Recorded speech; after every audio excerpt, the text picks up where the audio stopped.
Hello दोस्तों, स्वागत है आप सभी का एजुकेशन पॉइंट चैनल के ऊपर। आज हम करने वाले आरपीएफ कांस्टेबल और एसआई 2024 के रीजनिंग के most frequently asked question previous year questions के ऊपर बेस्ड, जो कि प्रीवियस ईयर क्वेश्चंस में पूछे और इसी टाइप्स के क्वेश्चंस जो है वो आपसे 2024 आरपीएफ कांस्टेबल और एसआई की एग्जाम्स के अंदर पूछे जाएंगे।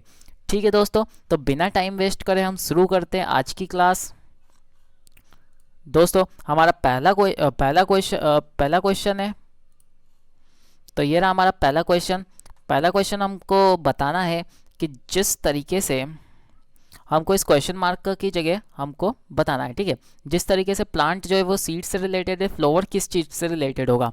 तो हमको पता है कि सीड से जो है वो प्लांट बनता है, तो फ्लावर किस चीज़ से बनता है, तो हमारा ऑप्शन निकल के आ जाएगा बर्ड। तो बर्ड से जो है वो हमारा फ्लावर बनता है, तो इसका ऑप्शन नंबर बी जो है वो करेक्ट हो जाएगा। नेक्स्ट क्वेश्चन की तरफ चलते हैं दोस्तों, बिना टाइम वेस्ट करें। नेक्स्ट क्वेश्चन है हमारे पास में, ये रहा दोस्तों नेक्स्ट क्वेश्चन। इसको आप एक बार सॉल्व करने की कोशिश करिए कि कौन सा ऑप्शन इसके अंदर सही होगा।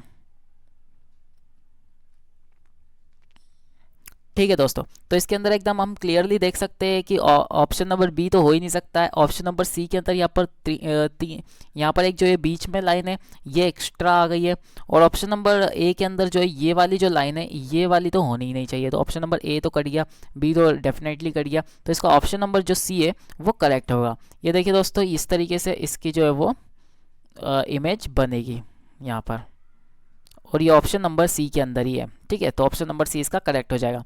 नेक्स्ट क्वेश्चन की तरफ चलते हैं दोस्तों, इसका ऑप्शन नंबर सी करेक्ट है। ठीक है, तो हमको एक नंबर सीरीज दे रखी है, इस नंबर सीरीज को हमको लॉजिक ढूंढना और क्वेश्चन मार्क की जगह पर क्या आएगा ये हमको बताना है। तो आप करके देखिए एक बार, अगर आप इसको सॉल्व कर पाते हैं कि नहीं। ठीक है, तो हम यहाँ पर देख सकते हैं 15 से 20 हो रहा है, फिर 20 से 40, 40 से 45, 45 से 90 हो रहा है, 90 से क्या होगा।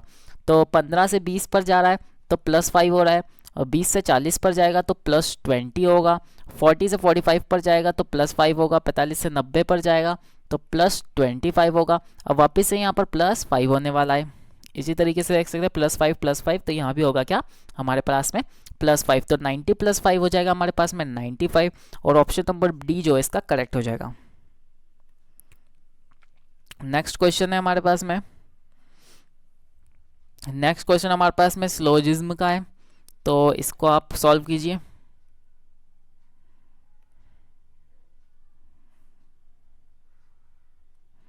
कि some wheats are tea, statement हमको दे रखा है some wheats are tea, some teas are rise, all rise are carry.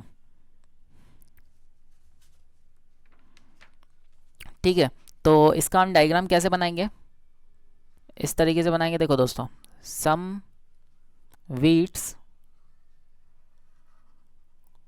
ठीक है, तो some wheats are tea and some teas are rice. ठीक है, तो अब सम टीज आर राइस का इस तरीके से बनेगा, सम टीज आर राइस। ठीक है, and all rice are carry, curry. ठीक है, ऑल राइस आर क्या हो जाएगा, करी। ठीक है, तो अब कंक्लूजन देखते हैं। सम करीज आर टी, तो कुछ करीज क्या टी है, तो हम देख सकते हैं ये वाला जो सर्कल है ये इसके अंदर आ रहा है, तो ऑप्शन नंबर ये जो वन जो कंक्लूजन नंबर 1 है वो तो करेक्ट है। अब सम करीज आर वीट, तो यहाँ पर देख सकते हैं करीज यहाँ पर खत्म हो रहा है, वीट यहाँ पर है, तो इन दोनों में तो कोई भी रिलेशन नहीं है, तो ऑप्शन नंबर ये जो कंक्लूजन नंबर 2 है ये जो कैंसिल हो जाएगा। ऑल राइज आर टी, तो ऑल जो राइज आर है वो टी नहीं है। ठीक है, सम राइज आर टी है, तो ये ऑल वाली जो स्टेटमेंट है ये गलत हो जाएगी, कंक्लूजन जो है गलत हो जाएगा। तो ओनली कंक्लूजन नंबर 1 सही है, तो ऑप्शन नंबर ए जो है इसका करेक्ट हो जाएगा। नेक्स्ट क्वेश्चन की तरफ चलते हैं दोस्तों। ठीक है, तो ये हमारा नेक्स्ट क्वेश्चन है, जो कि फिर से एक नंबर सीरीज हमको दे रखी है।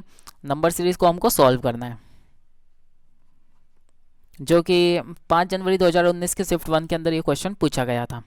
तो हम देख सकते हैं यहाँ पर हमारे पास में +1 हो रहा है। ठीक है, तो यहाँ पर हमारे पास में +1 हो रहा है, फिर +4 हो रहा है, फिर +9 हो रहा है, फिर यहाँ पर कितना हो जाए +16 हो रहा है। तो उसी यहाँ पर +16 हो रहा है, उसी तरीके से यहाँ पर क्या होगा 25 हो जाएगा। ठीक है दोस्तों, तो हम देख सकते हैं ये 1 का स्क्वायर है, ये 2 का स्क्वायर है, ये 3 का स्क्वायर है, और ये 4 का स्क्वायर है 16, 4 का स्क्वायर है, और ये जो है ये 5 का स्क्वायर है, 5 का स्क्वायर है। अब उसके बाद में आएगा हमारे पास में 5 का स्क्वायर, तो 5 का स्क्वायर क्या है 25। ठीक है, तो यहाँ पर जो है 25 इंक्रीज होगा, तो 82 प्लस 25, 82 प्लस 25 कितना हो जाएगा 107। ठीक है, तो ऑप्शन नंबर सी इसका करेक्ट हो जाएगा।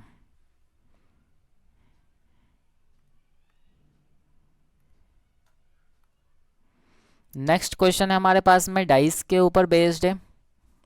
According to the given picture 6 letters A B C D E F are marked on each surface of. ठीक है, तो अब हमको बताना है कि ये वाला क्वेश्चन एक अधूरा है, यहाँ पर हमको अपोजिट बताना है। ठीक है दोस्तों, अपोजिट बताना है कि ई के अपोजिट क्या होगा। ठीक है दोस्तों, तो ई का अपोजिट क्या होगा। तो ये वाले क्वेश्चंस को करने के लिए एक बहुत ही सिंपल सी ट्रिक होती है। आप देख लीजिए दोनों डाइस के अंदर सेम क्या है, सेम हमको दिख रहा है यहाँ पर ई जो है वो दोनों के अंदर सेम है। ठीक है दोस्तों, तो अब क्या करेंगे, ई की तरफ से क्लॉकवाइज डायरेक्शन के अंदर सारे लेटर्स लिख देंगे। ई की तरफ से हम क्लॉकवाइज डायरेक्शन में चलेंगे तो ई आएगा, उसके बाद में ए आ रहा है, फिर उसके बाद में बी आ रहा है। ठीक है दोस्तों, ऐसे यहाँ पर भी देखते हैं, यहाँ भी क्लॉकवाइज डायरेक्शन में चलेंगे तो ई के बाद में हमारे पास में एफ आ रहा है, एफ के बाद में हमारे पास में डी आ रहा है, तो ये दोनों एक दूसरे के अपोजिट हो जाएंगे, ये दोनों एक दूसरे के अपोजिट हो जाएंगे। तो ई के अपोजिट क्या हो जाएगा, जो भी बचा हुआ है, तो बचा क्या है एफ, तो ई का अपोजिट क्या हो जाएगा एफ, तो इसका ऑप्शन नंबर सी जो है वो करेक्ट हो जाएगा। ठीक है दोस्तों, नेक्स्ट क्वेश्चन की तरफ चलते हैं। नेक्स्ट क्वेश्चन जो है वो हमारे पास में पिक्चर्स दे रखा है कि नेक्स्ट पिक्चर कौन सी बनेगी। ठीक है दोस्तों, तो यहाँ पर नेक्स्ट पिक्चर जो है वो कौन सी बनने वाली है, तो हम एरो को देखते हैं। एरो जो है वो सबसे पहले एक बार कोने में था, फिर बीच में आया, तो यहाँ पर हम लिखते जाते हैं। सबसे पहले एरो जो है वो कोने में था, फिर बीच में आया, सेंटर में, फिर राइट साइड में गया, फिर यहाँ से हमारे पास में बीच, ये देखिए हमारे पास में यहाँ पर बीच में आ गया, फिर ऊपर की तरफ चला गया। तो अब लॉजिकल बात है कि अब ये यहाँ पर सेंटर में आ जाएगा। तो सेंटर में देख लेते कौन से वाले ऑप्शन के अंदर है, तो डी वाले में नहीं है, सी वाले में भी नहीं है, बी वाले में नहीं है, केवल ऑप्शन नंबर ए में है, तो ऑप्शन नंबर ए जो है इसका करेक्ट हो जाएगा। इन वाले क्वेश्चंस को हम एलिमिनेशन मेथड से ही करते हैं सॉल्व हमेशा, और ये भी 5 जनवरी 2019 शिफ्ट 1 के अंदर ये वाला क्वेश्चन पूछा गया था। नेक्स्ट क्वेश्चन की तरफ चलते हैं दोस्तों।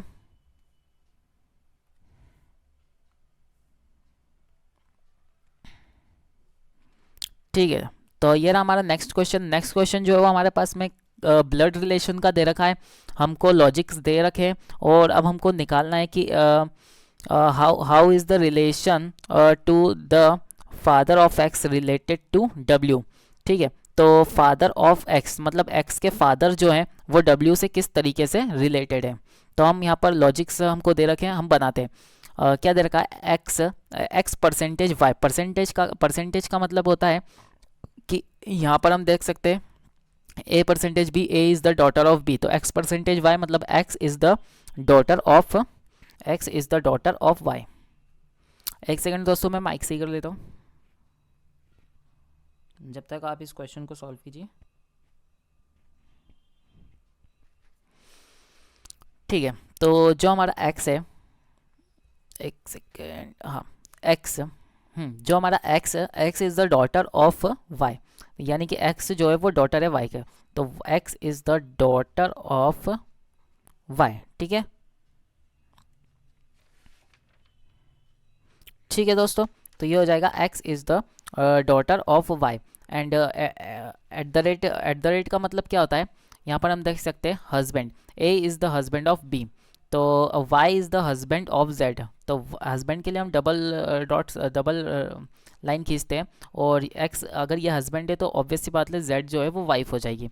अब परसेंटेज का मतलब क्या होता है, फिर से डॉटर होता है, तो Z is the daughter of W. ठीक है, तो अब z किसकी डॉटर है, z जो है वो w की डॉटर हो जाएगी। अब हमको बताना है कि फादर ऑफ x, तो x के जो फादर है ये मतलब कि ये w से किस तरीके से रिलेटेड है, तो ये हो जाएंगे ठीक है दोस्तों, तो ये हो जाएंगे हमारे क्या हो जाएंगे, दामाद, तो सन इन लॉ। एक सेकंड माइक,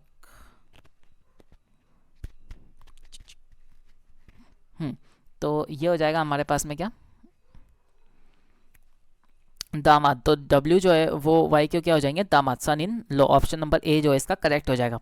नेक्स्ट क्वेश्चन की तरफ चलते हैं दोस्तों।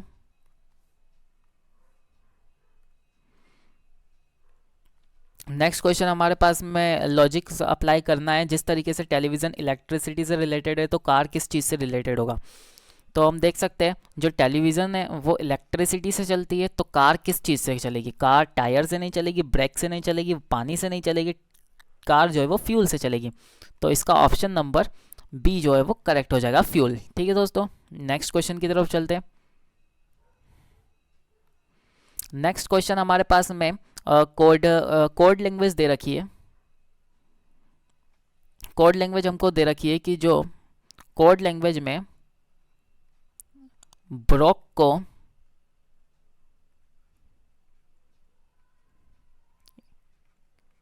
अगर UEKHN कैन लिखते हैं, UEKHN लिखते हैं, तो उसी तरीके से मिक्सचर को क्या लिखेंगे। एक बार आप इसको ट्राई कीजिए, फिर मैं आपको बताता हूँ।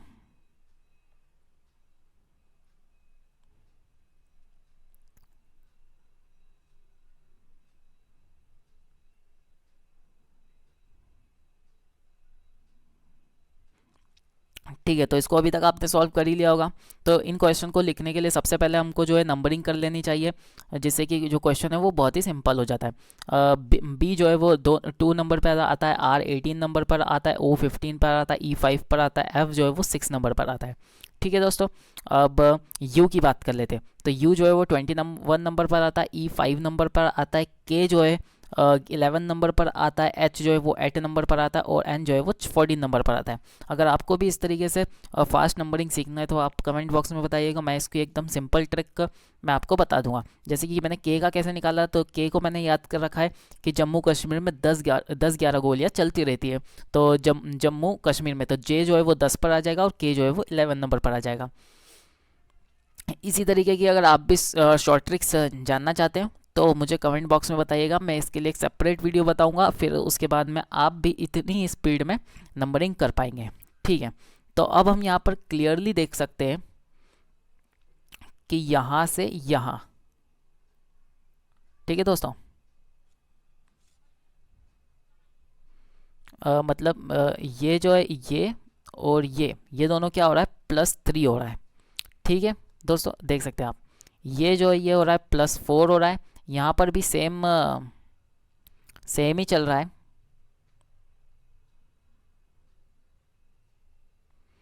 ये सेम क्यों नहीं, अच्छा ओके, ये जो है ये K है, ठीक है, और K जो है वो 11 नंबर पर आता है, तो 11 + 3 जो हो जाएगा वो 14 हो जाएगा, और F जो है 6 नंबर पर आता है, तो 6 + 3 जो हो जाएगा वो 8 हो जाएगा। ओके, तो ये यहाँ पर K मैंने गलत लिख दिया, यहाँ पर E है, तो E जो है वो कौन से नंबर पर आता है, E 5 नंबर पर आता है। ठीक है, तो 5 + 3 जो हो जाएगा वो 8 हो जाएगा। इसी तरीके से हम मिक्सचर का भी लिख लेंगे, MIXER।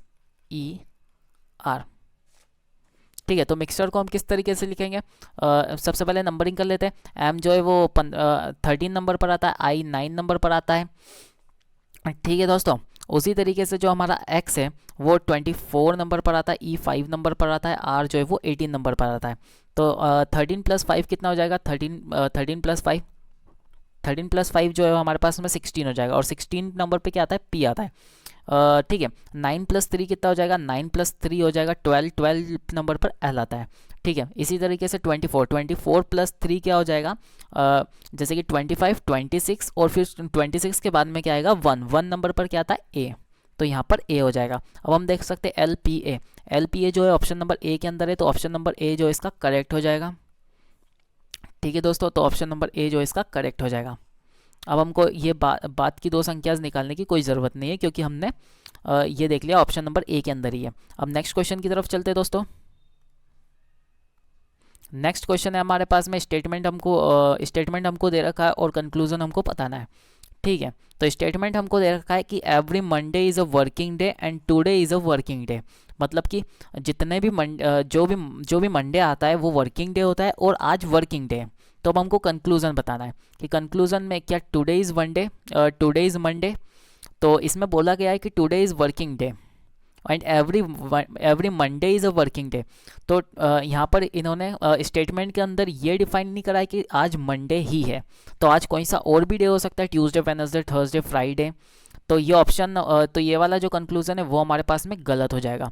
सेकंड कंक्लूजन दे रखा है only Monday is a working day, तो ये वाला कंक्लूजन भी जो है वो गलत है, क्योंकि यहाँ पर बोला है today is a working day and every Monday is a working day. ठीक है दोस्तों, तो every Monday is a working day, तो only Monday is a working day ये भी कहीं पर भी क्लियरली नहीं बताया हमको स्टेटमेंट के अंदर, तो ऑप्शन कंक्लूजन नंबर 2 भी गलत हो जाएगा। तो इसके अंदर ऑप्शन नंबर कौन सा सही आएगा, neither one nor second conclusion is relational, तो ऑप्शन नंबर ये डी, तो ऑप्शन नंबर इसका जो डी है वो करेक्ट हो जाएगा। ठीक है दोस्तों, तो नेक्स्ट क्वेश्चन की तरफ चलते हैं। नेक्स्ट क्वेश्चन है how many squares are there in a given picture. ठीक है, तो इस पिक्चर के अंदर हमको कितने स्क्वायर्स दे रखे हैं, तो मैं आपको बताता हूँ इसके अंदर कितने स्क्वायर्स दे रखे हैं। तो यहाँ पर 1 2 3 4, एग्जाम के अंदर भी आपको इसी तरीके से काउंट करना है, 5 6 7 8 9 10 11 12, और ये बड़ा वाला 13, और ये बड़ा वाला 14, और ये बड़ा वाला 15। इसके अलावा और कोई भी स्क्वायर नहीं है, तो ऑप्शन नंबर बी जो है इसका करेक्ट हो जाएगा। ठीक है दोस्तों, नेक्स्ट क्वेश्चन की तरफ चलते हैं हम। नेक्स्ट क्वेश्चन के अंदर हमको 5 पिक्चर्स दे रखी है, इन पिक्चर्स को हमको मिलाकर जो है correct option and give that can full the square, तो जिन पिक्चर्स को मिलाकर हम स्क्वायर बना सकते हैं। ठीक है, तो ऑप्शन नंबर 4 तो बिल्कुल ही हट ही जाएगा, क्योंकि इस तरीके से तो कोई भी स्क्वायर नहीं बनेगा, और अगर ये सर्कल दे रखा है तो यहाँ पर भी कोई भी स्क्वायर नहीं बनेगा, तो 1 3 और 5 से मिलकर ही जो है वो स्क्वायर कंप्लीट हो जाएगा। ठीक है, इन तीनों को मिला देंगे तो एक स्क्वायर बन जाएगा। ठीक है, तो 1 3 5 ऑप्शन नंबर ए के अंदर है, तो ऑप्शन नंबर ए जो है वो करेक्ट हो जाएगा। नेक्स्ट क्वेश्चन की तरफ चलते हैं।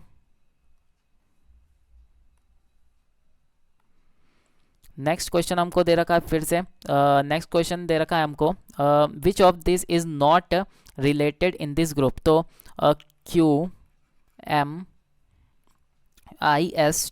QMIST इनमें से कौन सा ऑड, इसमें ऑड वन आउट करना है, कौन सा ऑड नंबर है, मतलब कौन सा जो है इस ग्रुप से रिलेट नहीं करता है। तो इसमें नंबरिंग कर लेते हैं, कोइन जो है 17 नंबर पर आता है, एम जो है 13 नंबर पर आता है, आई जो है 9 नंबर पर आता है, एल जो 19 नंबर पर आता है, टी जो है वो 20 नंबर पर आता है। टी को याद करने की ट्रिक होती है T20 मैच, तो T20 मैच मतलब T20 नंबर पर आता है, और उसका ऑप्शन भी आंसर भी टी ही सही है, क्योंकि ये वाले सारे नंबर जो है वो ऑड हैं।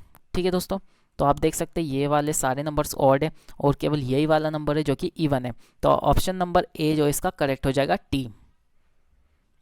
नेक्स्ट क्वेश्चन की तरफ चलते हैं। ठीक है, तो हमारे पास में इसको काट देते हैं। नेक्स्ट क्वेश्चन है हमारे पास में रिलेशंस हमको दे रखा है, स्टेटमेंट हमको दे रखा है, और फाइंड हमको ये करना है। ठीक है, 3 ऑप्शन 3 कंक्लूजन्स हमको दे रखा है, इनमें से हमको बताना है कि कौन से सही है।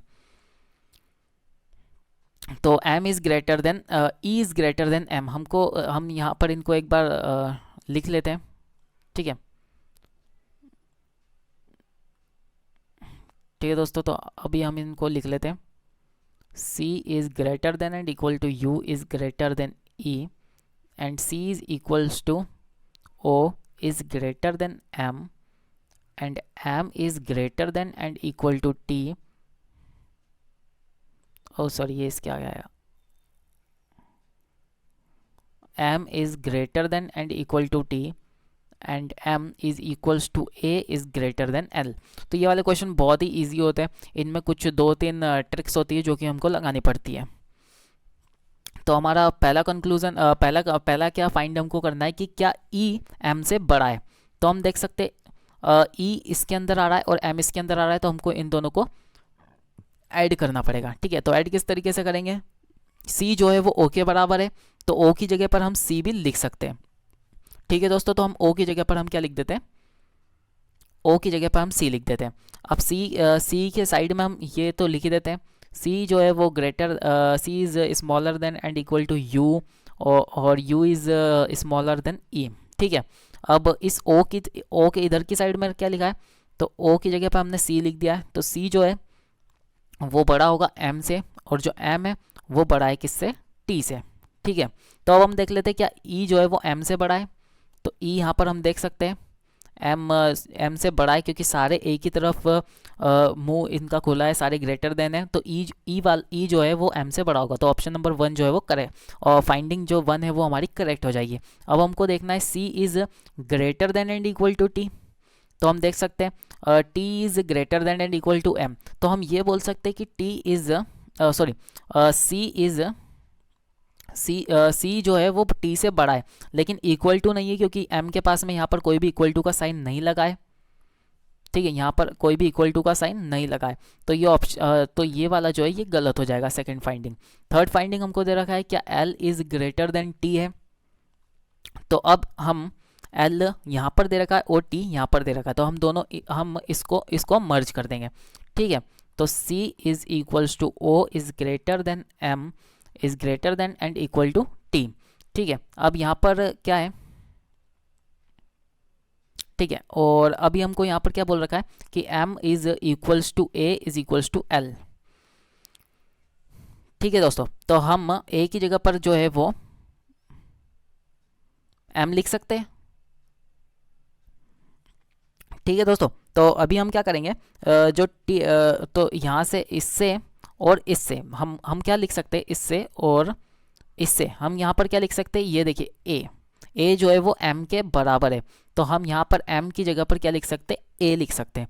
तो यहाँ से क्या आ जाएगा, t is smaller than and equal to m which is greater than, यहाँ पर ये m लिख सकते हैं, तो m जो है वो किससे बड़ा है, l से, तो यहाँ से m is greater than l। ठीक है, तो अब हम देख सकते हैं यहाँ पर अपोजिट साइन आ गए एक दूसरे t और l के बीच में। अगर किन्हीं भी दो के बीच में अगर अपोजिट साइन आ जाते हैं तो वो ऑप्शन गलत हो जाता है, तो फाइंडिंग 3 भी हमारी गलत हो जाएगी, और फाइंडिंग सेकंड भी हमारी गलत थी, तो ओनली वन हमारे पास में, और सी वाला ऑप्शन है, तो सी वाला ऑप्शन जो है वो करेक्ट हो जाएगा। अब नेक्स्ट क्वेश्चन की तरफ चलते हैं। नेक्स्ट क्वेश्चन है हमारा, नेक्स्ट क्वेश्चन में हमको लॉजिक अप्लाई करना है, कि जिस तरीके से फर्स्ट वाला जो है वो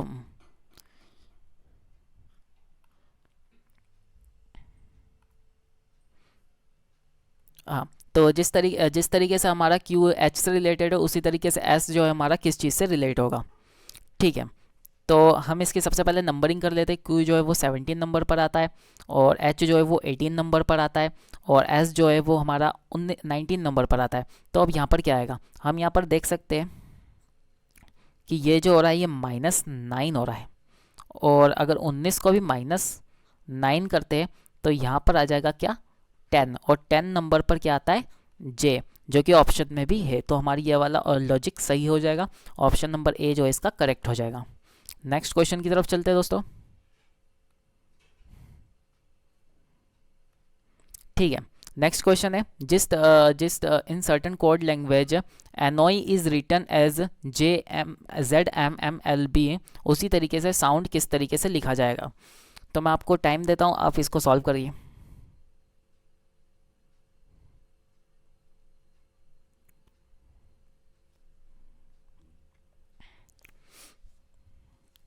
ठीक है, आप सॉल्व करते हैं जब तक मैं इसको लिख लेता हूँ।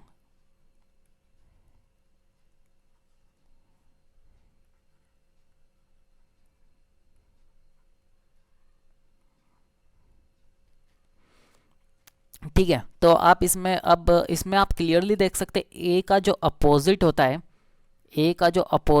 वो z होता है, n का जो अपोजिट होता है वो m होता है, n का जो अपोजिट होता है वो m होता है, o का l होता है, y का b होता है। अगर इन अपोजिट्स को आपको याद करना है, अगर मुँह ज़बानी, तो आप मुझे कमेंट बॉक्स में बताइएगा, मैं आपको नंबरिंग और अपोजिट दोनों क्लियरली याद करा दूंगा। तो उसी तरीके से एस साउंड एस का अपोजिट क्या हो जाएगा, एस का अपोजिट एच हो जाएगा, ओ का अपोजिट एल हो जाएगा, यू का अपोजिट एफ होता है, और एन का अपोजिट एम होता है, और डी का अपोजिट डब्ल्यू होता है। इसको आप नंबरिंग से भी निकाल सकते हैं, जैसे कि एस जो है वो 19 नंबर पर आता है, हम फर्स्ट वाले लेते थे, एस जो 19 नंबर पर आता है, तो इसको 27 में से हम माइनस करेंगे तो यहाँ पर क्या आएगा, 27 में से माइनस करेंगे तो 7 + 1 8 आएगा, 8 पे 8 जो है वो एच पर आता है, ठीक है, तो ये इसका अपोजिट हो जाएगा। ठीक है दोस्तों,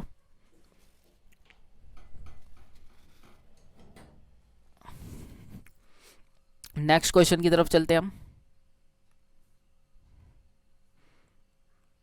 ये रहा हमारा नेक्स्ट क्वेश्चन। इसके अंदर हमको निकालना है कि how many right angle triangle can be form from the given shape. इस शेप के अंदर से कितने राइट एंगल ट्रायंगल हम बना सकते हैं। ठीक है, तो आप फाइंड आउट कीजिए।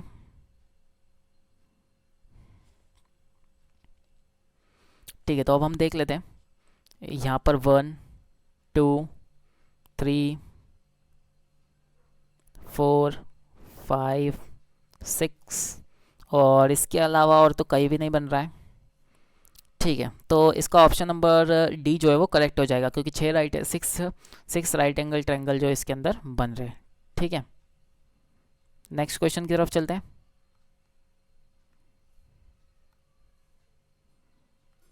ठीक है, नेक्स्ट क्वेश्चन हमको मिरर इमेज बतानी है।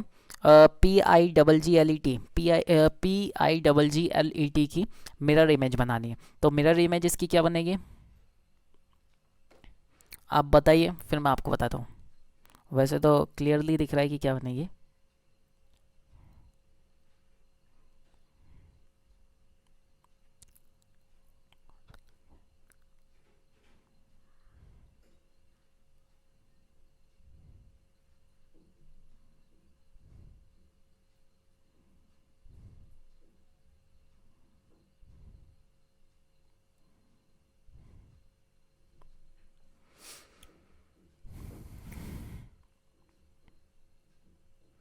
ठीक है, तो अब हम इसको सॉल्व करते हैं। यहाँ पर आ जाएगा, ये देखिए, जब टी मिरर इमेज बनाएंगे तो ये हो जाएगा।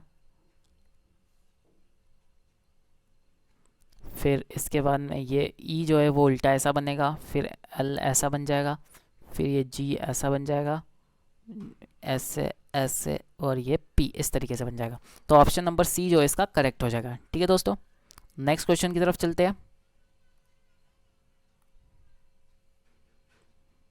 नेक्स्ट क्वेश्चन में वापस से हमको कंक्लूजन स्टेटमेंट दे रखा है और कंक्लूजन दे रखा है। तो अभी मैंने बताया था, अब तो ये बहुत ही सिंपल ये तरीके से आप कर लोगे। M is greater than and equal to, sorry, M is less than and equal to N, N is less than O is greater than and equal to P, P is less than Q. ठीक है, तो first हमारे पास में conclusion दे रखा है कि क्या M is greater than and equal to P है। तो एम और पी इन दोनों के बीच में हम देख सकते हैं कि ये देखिए, ये वाला साइन और ये वाला साइन अपोजिट है। तो अपोजिट साइन जब भी आ जाता है तो वो कंक्लूजन गलत हो जाता है। अब क्या Q is greater than M है, तो अभी देख लेते हैं। क्या O is greater than M, O जो है वो M से क्या बड़ा है, तो हम देख सकते हैं यहाँ पर ग्रेटर देन, यहाँ पर ग्रेटर देन, तो डेफिनेटली सेकेंड वाला जो है वो सही है। तो ओनली कंक्लूजन सेकंड फॉलोज, तो ओनली कंक्लूजन सेकंड फॉलो कहाँ पर है, और the only conclusion second is logical, तो ऑप्शन ये बी, तो हमारा ऑप्शन नंबर डी जो है वो करेक्ट हो जाएगा। ठीक है दोस्तों, अब नेक्स्ट क्वेश्चन की तरफ चलते हैं हम। नेक्स्ट क्वेश्चन वापस से ब्लड रिलेशन का है कि Kirti's grand mother, the grand mother of Vivek's mother is the mother of Manish, तो Venu is the father of Kirti, how is mother of Kirti related to. ठीक है, डिस्क्रिमिनेशन। तो आप इसको सॉल्व कीजिए, फिर मैं आपको बताता हूँ। तो ये वाला ऑप्शन, ये जो है how how mother of Kriti is related to, यहाँ पर ये टाइपिंग मिस्टेक है, यहाँ पर विवेक आएगा। ठीक है दोस्तों, ठीक है, तो how is mother of Kirti related to Vivek. तो अब हम इसको सॉल्व करते हैं। कीर्तिज ग्रैंड मदर मतलब कीर्ति की दादी,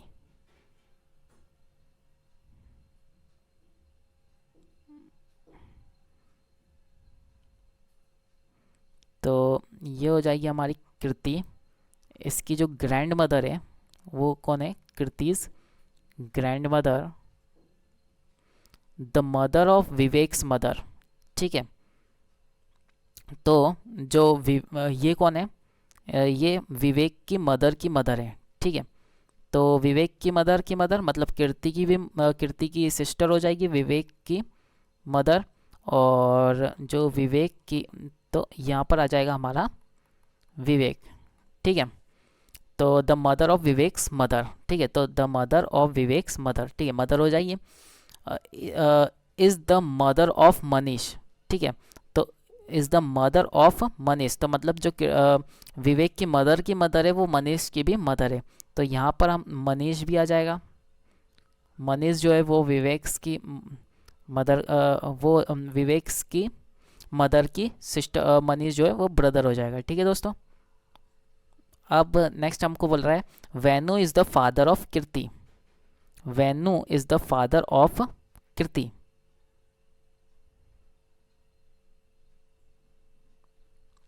तो कीर्ति की ग्रैंड मदर, तो अच्छा ये कीर्ति इज ग्रैंड मदर थी, तो यहाँ पर कृति थोड़ी आई, यहाँ पर कुछ आएगा, मतलब कीर्ति की मदर। ठीक है, और यहाँ पर आ जाएगी हमारे पास में कृति। तो अब जो कृति के फादर है वो कौन है? वैनु। तो कृति के फादर, अगर ये मदर है तो इनके जो फादर हो जाएंगे वो कौन हो जाएंगे? वैनु। ठीक है दोस्तों, तो हो जाएंगे कृति के फादर। तो how is the mother of Kriti, Kriti की मदर जो है वो विवेक से किस तरीके से रिलेटेड है? तो विवेक की कौन हो जाएगी? ये आंट हो जाएंगे।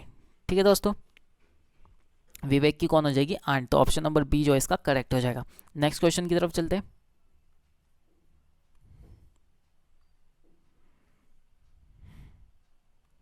ठीक है, नेक्स्ट क्वेश्चन वापस से सिलोजिज्म का है, जिसमें स्टेटमेंट और कंक्लूजन हमको स्टेटमेंट दिया, कंक्लूजन निकालना है।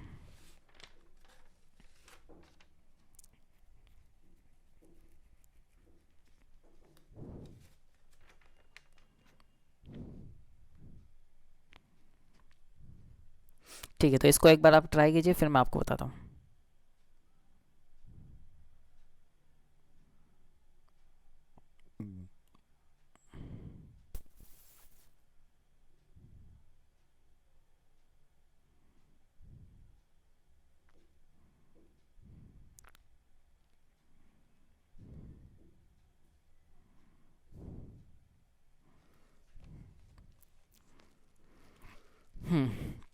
तो स्टेटमेंट में हमको दे रखा है कि ऑल टिक्स आर बनियान। जितने ऑल, यानी कि ये हो जाएगा ऑल टिक्स आर, ठीक है, ऑल टिक्स आर बनियान। ठीक है, एंड ऑल बनियान्स आर वुड।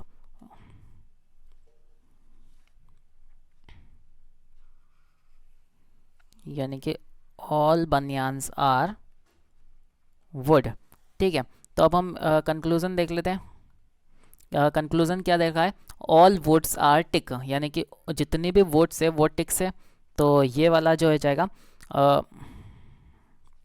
सारी वुड टिक्स नहीं है, लेकिन अगर ये बोलते कि ऑल टिक्स आर वुड तो ये ऑप्शन करेक्ट होता, तो यह भी कंक्लूजन गलत हो जाएगा। सारी वुड टिक्स नहीं है, सम बनियान्स आर टिक्स, सम बनियान्स आर टिक, तो कुछ बनियान जो है वो टिक हैं, तो ये ऑप्शन कंक्लूजन सही हो जाएगा। तो only conclusion number second follows कहाँ पर है? तो the only conclusion second is logical, B पर है। तो बी जो है वो हमारा सी के ऊपर है, तो सी, ऑप्शन नंबर सी जो है वो करेक्ट हो जाएगा। ठीक है, नेक्स्ट क्वेश्चन की तरफ चलते हैं दोस्तों।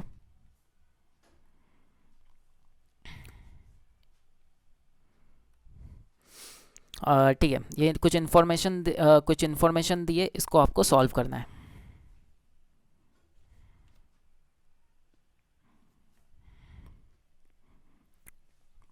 ठीक है, 8 पीपल्स है जो कि आउटसाइड द टेबल बैठे हुए हैं। आउटसाइड द टेबल बैठे हैं, तो हम यहाँ पर 2 सर्कल्स बना लेते हैं। ऐसे क्वेश्चंस में आपको 2 सर्कल्स बना लेने हैं। ठीक है, अब 8 पीपल्स हैं, तो अब 8 लोग भी बना लेते हैं। 1 2 3 4 5 6 7 8 1 2 3 4 5 6 7 एंड 8। इसके अंदर हमको दे रखा है कि 3 मैन है और 5 मैन से और 3 वुमेन्स हैंगे। ठीक है, अब हमको स्टेटमेंट्स दे रखे हैं कि M which is a man, तो हमको यहाँ से ये तो क्लियर हो गया कि जो एम है वो कौन है, मैन है। Is sitting opposite to S, ठीक है, जो एम है वो एस के अपोजिट बैठा है, तो हम एम को यहाँ बिठा देते, इसके अपोजिट में एस हो गया। ठीक है, सेम यहाँ पर भी यही करते हैं, एम जिसके अपोजिट में कौन हो जाएगा, एस। अब हम देखते हैं कि एन इज सिटिंग, ठीक है, तो अब हम देख लेते हैं यहाँ पर क्या है, एन, ठीक है, ये क्या देख रखा है, N and T R neighbours, तो हम यहाँ पर लिख लेते हैं इसको, एन और टी जो है वो कौन है, ताकि हमको बाद में याद रहे, नेबर्स है। ठीक है, थर्ड केस क्या दे रखा है हमको, थर्ड केस देखा है N is sitting on the third place from the right of O, तो अभी हमको एन और ओ की कोई प्लेसेस पता नहीं है, तो ये वाला नहीं आएगा, ये वाला हमको नहीं पता है। ठीक है, अब बोल रहा है कि फोर्थ में क्या बोल रहा है, M is neither neighbour of N nor is N's neighbour, तो ये कुछ गलत हो रहा है कि M is neither a neighbour of N nor, इस वाले ऑप्शन, इस कंक्लूज़न में कुछ गलती है, तो हम इसको स्किप करते हैं, मैं नेक्स्ट क्लास में इसको बताऊंगा, क्योंकि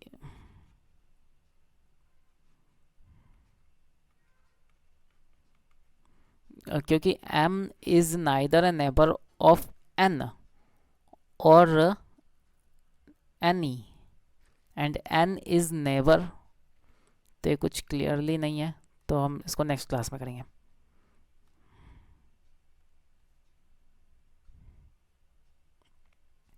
ठीक है दोस्तों, तो इसके आगे हम नेक्स्ट क्लास के अंदर करते हैं सारे ही क्वेश्चंस।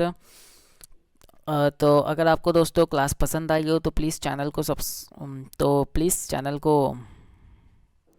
चैनल को सब्सक्राइब और वीडियो को लाइक कीजिएगा, जिससे कि मुझे आगे और भी वीडियोस बनाने में मोटिवेशन मिले। थैंक यू सो मच यहाँ तक वीडियो को देखने के लिए।